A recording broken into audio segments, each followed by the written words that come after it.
All right, so you're with us today for another deep dive.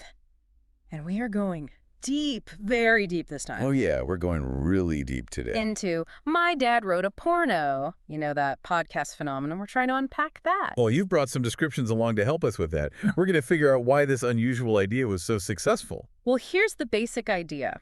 Jamie Morton, he reads from his dad's erotic novel series, Belinda Blake. Belinda Blinked, yeah. Um, But he doesn't just read it, no, he's got James Cooper and Alice Levine there with him, and they give their commentary. oh, I bet that's hilarious. It is. I mean, the writing is, let's just say, unique, and they pick it apart so hilariously. It's like, imagine listening in on the funniest book club ever, where the whole point is finding all the ridiculous bits. Oh, I get it. So it's not just about the story itself. It's more like they make it funny by how they react to it. Exactly. And this went on for a while. It started back in October 4th, 2015. Wow, quite a while ago.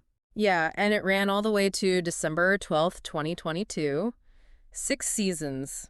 Must have struck a chord with a lot of people. It did. And then you've got the fact that Jamie's dad, he didn't use his real name. He wrote under this pen name, Rocky Flintstone. Rocky Flintstone, that just adds a whole other level of weirdness, right? It's like Yeah. there's this whole made-up persona behind the writing. Oh, absolutely. But here's the really crazy part.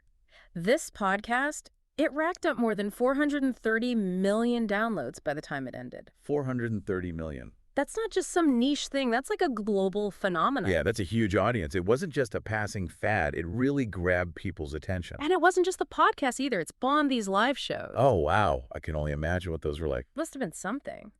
And a best-selling book. They even had an HBO comedy special that aired May 2019. So it wasn't just about the audio. They really managed to branch out. Yeah, they totally did. And the way people responded to the podcast, it really shows how much they got it right. It was praised all over for being original and funny. They even built this whole community, the Blinkers, they called themselves. That's how dedicated the fans were. It seems like there was something more to it, something that made it more than just a one-off joke. I mean, people really connected with this. Right. So the question is, how did they pull it off? How did a podcast about, let's face it, really out there writing become so popular? The secret sauce.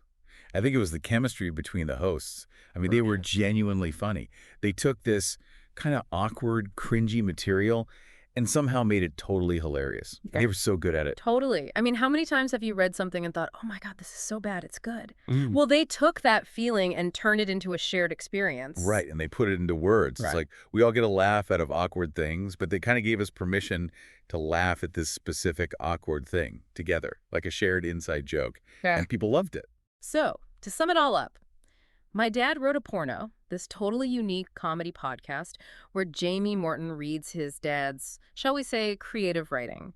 And despite the unusual source material, it was a massive hit with millions and millions of listeners, and it even spawned other stuff, like live shows and a book. It's a testament to how the right approach, the right personalities, can take even the most unexpected things and make them wildly successful. Which brings us to a final thought.